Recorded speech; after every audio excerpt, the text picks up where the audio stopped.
everyone, welcome back. In today's class, we will discuss about rotational motion. Consider a rigid body.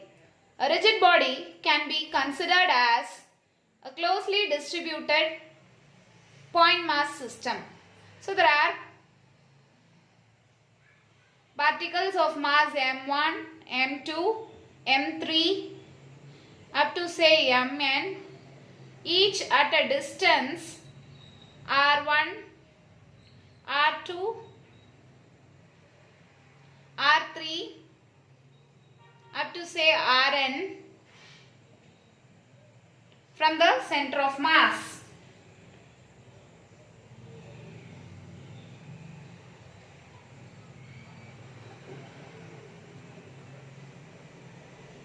Since the masses are at different distances from the center of mass, so this is the center of mass, so the rigid body is assumed to be rotated about the center of mass along this axis by applying a torque toe. On applying a torque toe, the rigid body has an angular velocity omega.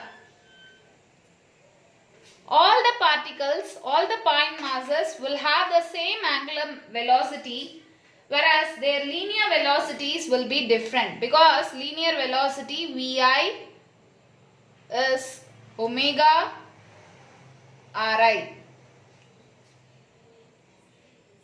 Okay, where I can be 1, 2, 3 up to n.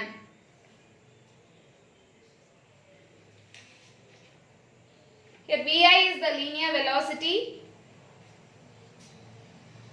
and Ri is the distance of the particle from the axis of rotation.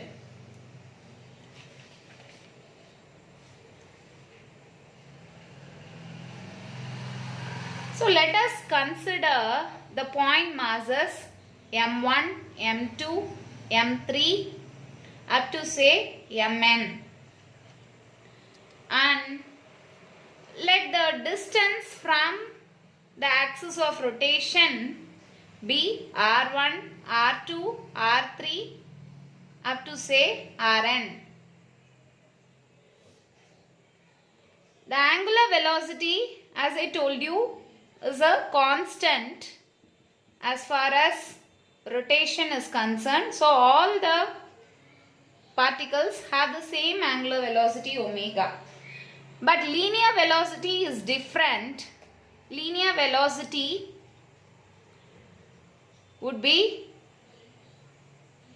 omega r1, omega r2, omega r3 up to say omega rn. So what will be the kinetic energy? The kinetic energy is half mv square. So you would have half m1 omega square r1 square, half m2 omega square r2 square, and so on till half mn omega square rn square. So the total kinetic energy would be half omega square summation mi ri square. I tends from 1 to n.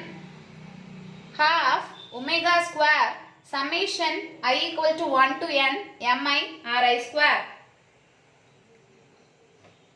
This quantity, which denotes the distribution of mass with respect to the axis, is termed as the moment of inertia.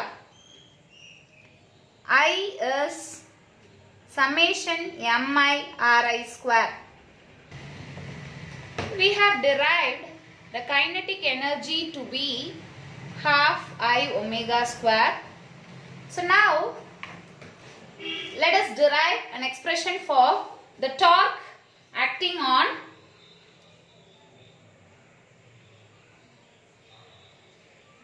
the rigid body. When a torque acts on the rigid body, alpha will be the angular acceleration. So, the angular acceleration alpha is related to the tangential acceleration as AI equal to alpha Ri. Okay. So, you have A1, the tangential acceleration of particle 1 will be alpha R1. For particle 2, the tangential acceleration is alpha R2. For particle 3, the tangential acceleration is alpha R3. And so on up to An equal to alpha Rn. The force on a particle would be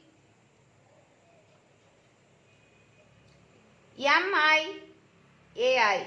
So, M1 A1, which is M alpha R1,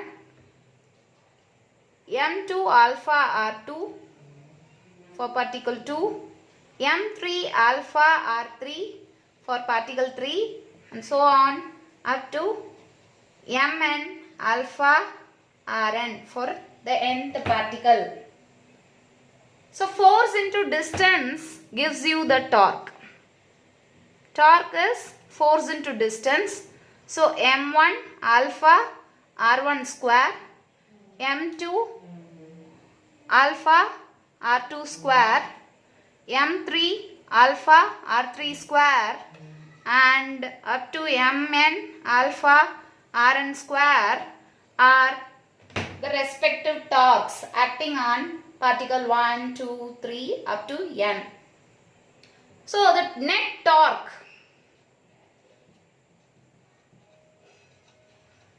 tau would be summation I equal to 1 to n Mi alpha Ri square, from which you have tau equal to alpha summation Mi Ri square. You know that summation I equal to 1 to n Mi Ri square is the moment of inertia. So, the torque turns out to be I alpha. Okay. So, you have torque tau equal to I alpha.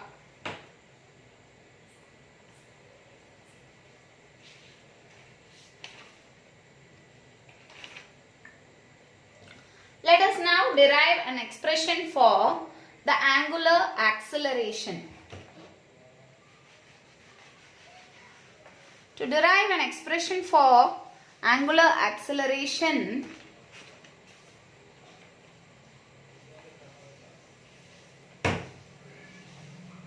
let us again consider the linear velocity.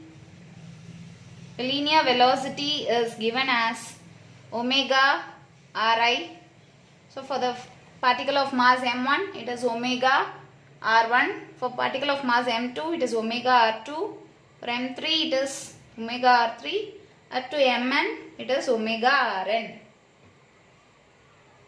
So, the corresponding linear momentum is mv. So, mass times the linear velocity. So, linear momentum is m1 omega r1, m2 omega r2, m3 omega r3 up to mn omega rn. Okay. Moment of the linear momentum is angular momentum. Okay, it is moment of momentum. So, the angular momentum would be m1 omega r1 square, m2 omega r2 square, m3 omega r3 square, so on up to mn omega rn square. So, the angular momentum L is given as sum over I to n, I equal to 1 to n, sum over I equal to 1 to n, mi omega ri square, that is I omega.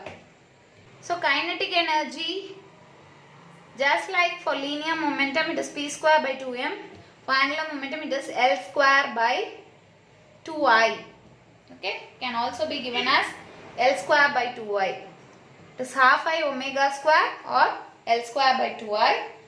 And torque is the time derivative of angular momentum. Just like force is dp by dt, that is rate of change of momentum.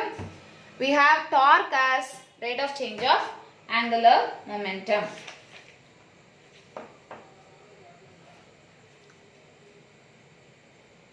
So we have derived the expressions for kinetic energy, torque and angular momentum of a rigid body.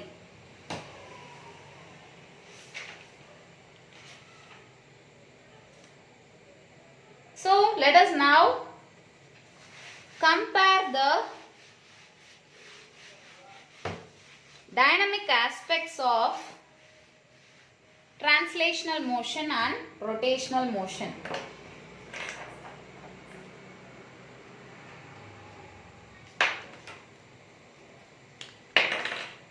Dynamic aspects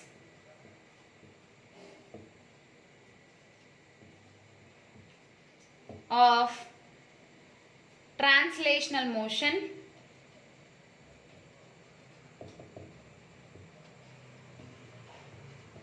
and rotational motion.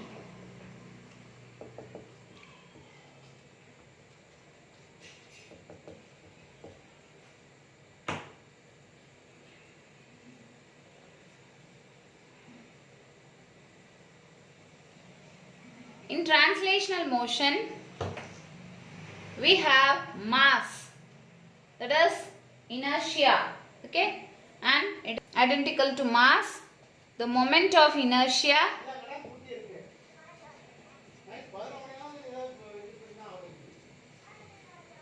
I, okay.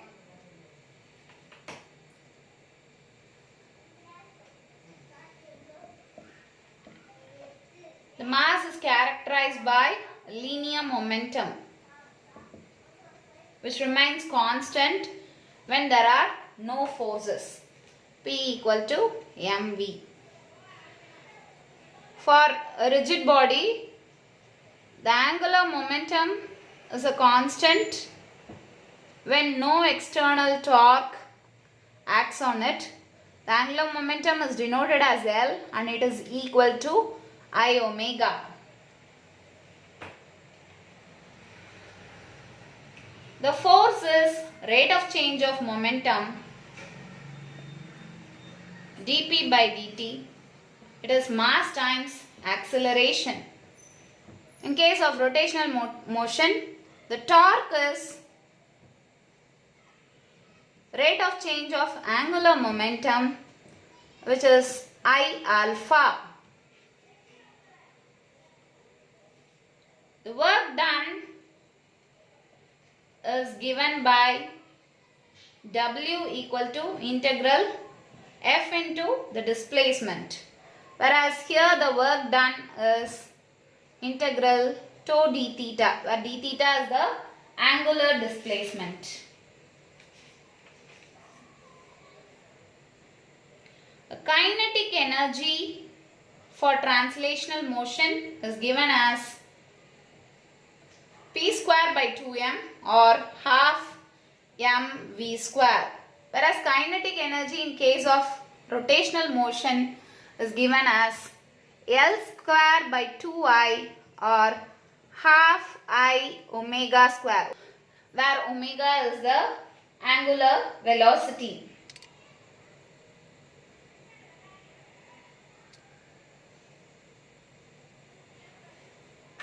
So these are the comparison of the dynamic aspects of translational motion and rotational motion.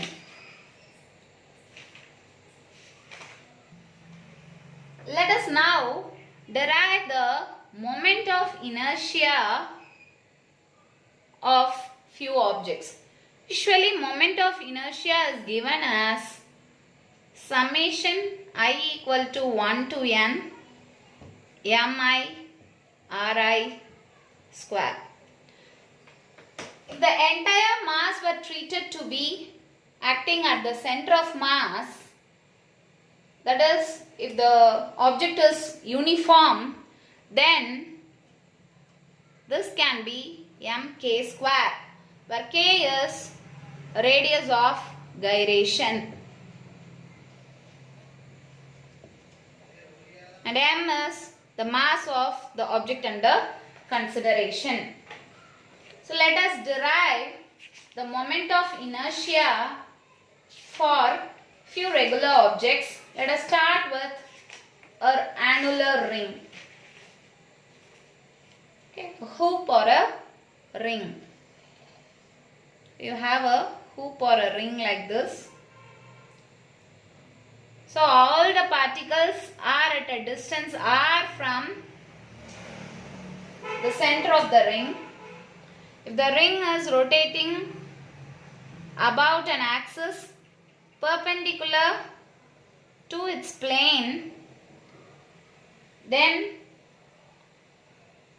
all the mass, the entire mass, can be assumed to be distributed at a distance r, and the moment of inertia of such a ring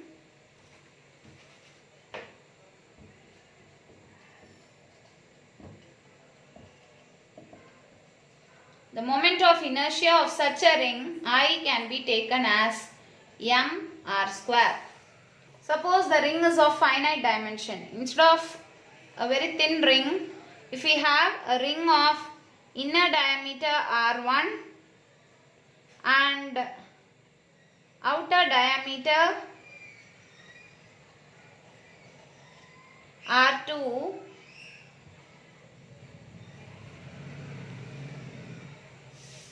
then we have to consider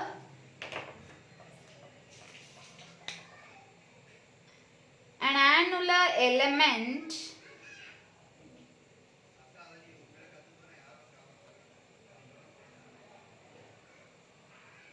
like this. Okay, an annular element within the ring whose radius is small r and thickness is dr.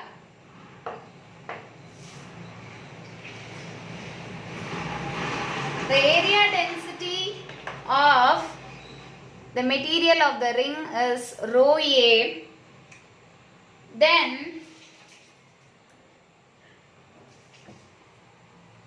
rho A will be, if m is the total mass, then you have rho A equal to pi into r1 square, r2 square minus r1 square.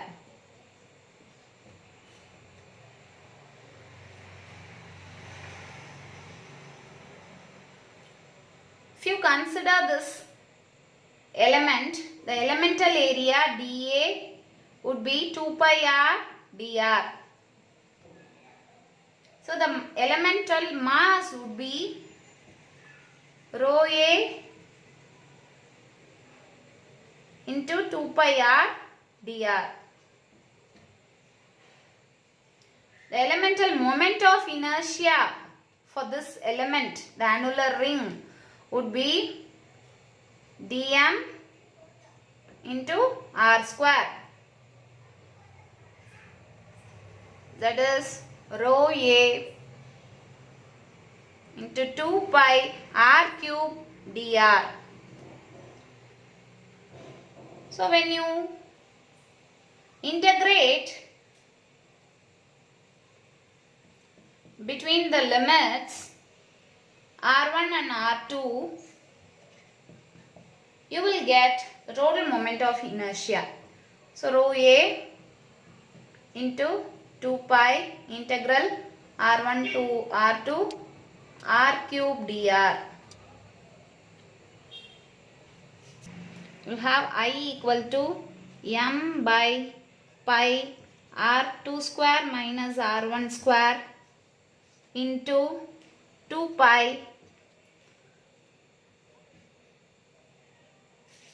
r2 power 4 minus r1 power 4 divided by 4.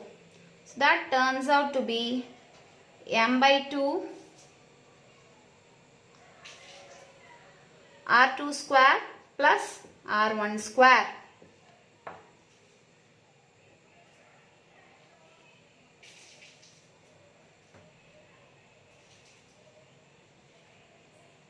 If r2 equal to r1, then this expression for a ring of finite thickness would reduce to that of a hoop or a ring.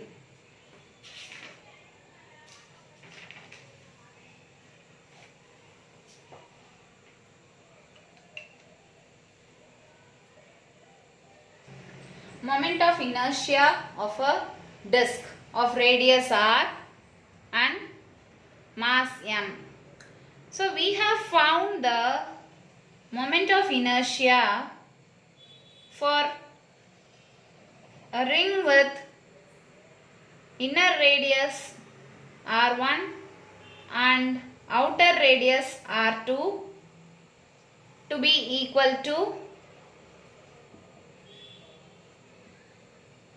m by 2 r1 square plus r2 square. For a disc, r1 will be 0, that is the inner radius extends up to 0, whereas r2 will be just r. Okay, so that is a disc. For a disc, it is like a solid ring with r2 equal to 0, r1 equal to 0 and r2 equal to r. Okay, so the moment of inertia would be m r square by 2 about an axis perpendicular to the plane of the disc. Moment of inertia for a cylinder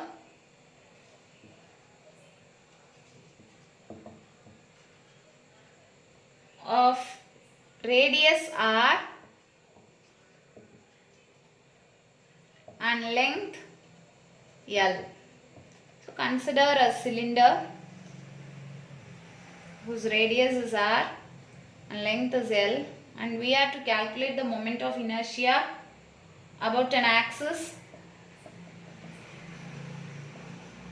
passing through the length of the cylinder through the center of mass.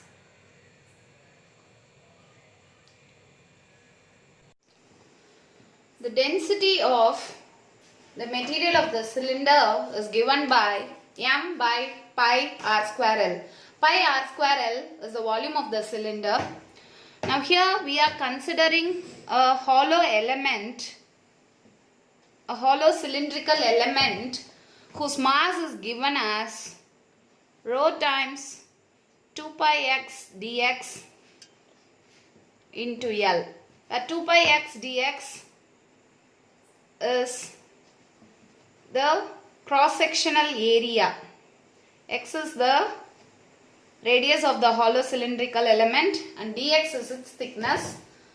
So the mass of the hollow cylindrical element will be density times its volume. Volume is 2 pi x dx into the length L. So the moment of inertia for this hollow cylindrical element would be dm x square. Okay, we are considering the moment of inertia about the axis passing through the center of mass and parallel to the length of the cylinder. So x is the distance of the hollow cylindrical element from the axis. So we have the elemental moment of inertia to be dm into x square. So the total moment of inertia would be integral di 0 to r. Okay. So on integrating, let us first substitute the values. You will have rho 2 pi L x cube dx integral 0 to r.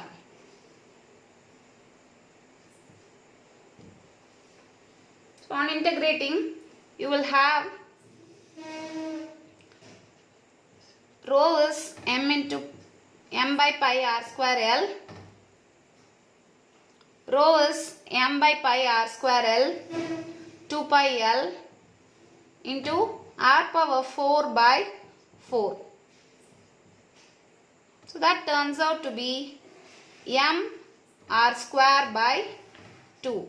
The same as that of a disc rotating about an axis perpendicular to its plane.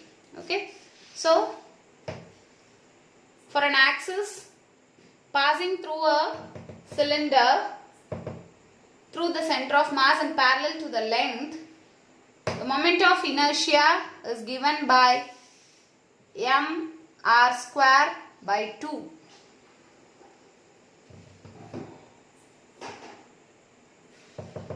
Suppose we were to find the moment of inertia for the cylinder about an axis perpendicular to its length and passing through the center of mass,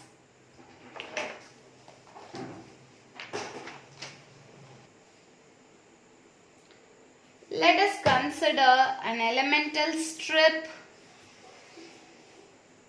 at a distance, say y, and let dy be the thickness of the strip. Then the elemental mass would now be rho into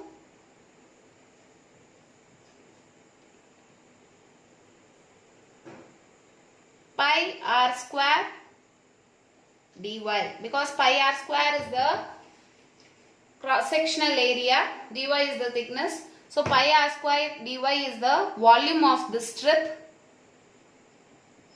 Volume times the density gives you the elemental mass. So the elemental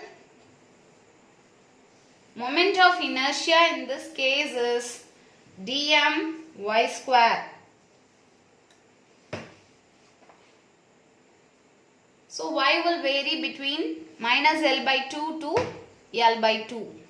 Because L is the length of the cylinder, we have chosen the center of mass to be at the origin where y is 0. The moment of inertia of the cylinder about an axis perpendicular to its length and passing through the center of mass would be integral dm y square minus L by 2 to L by 2.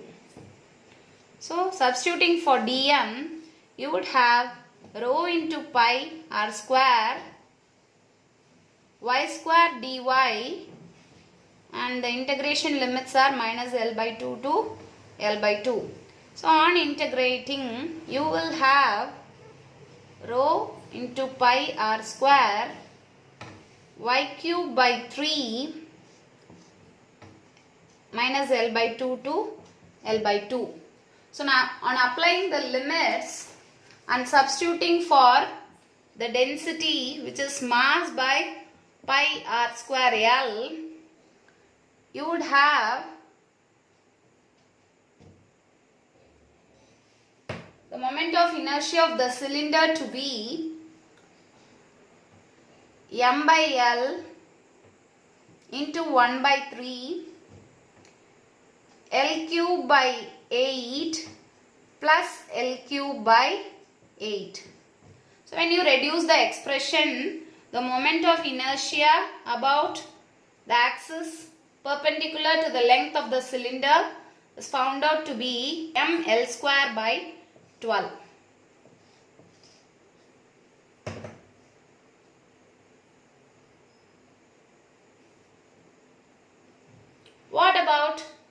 axis passing through one of the phases. So here the distance is L by 2. By parallel axis theorem, Ixx plus m L square by 4. Okay. So when you substitute for Ixx as m L square by 12, you will have the result to be m L square by 3. Okay. For an axis passing through one of the phases of the cylinder.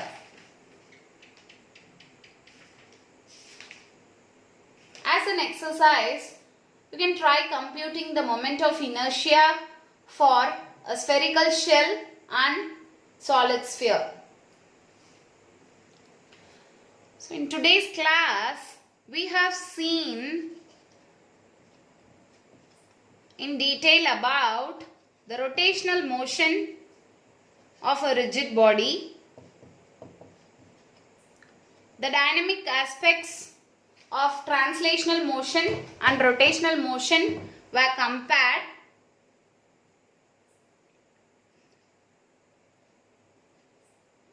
Then we derived the moment of inertia of a ring, a disc and a cylinder. We will continue the discussion in next class. Thank you for now.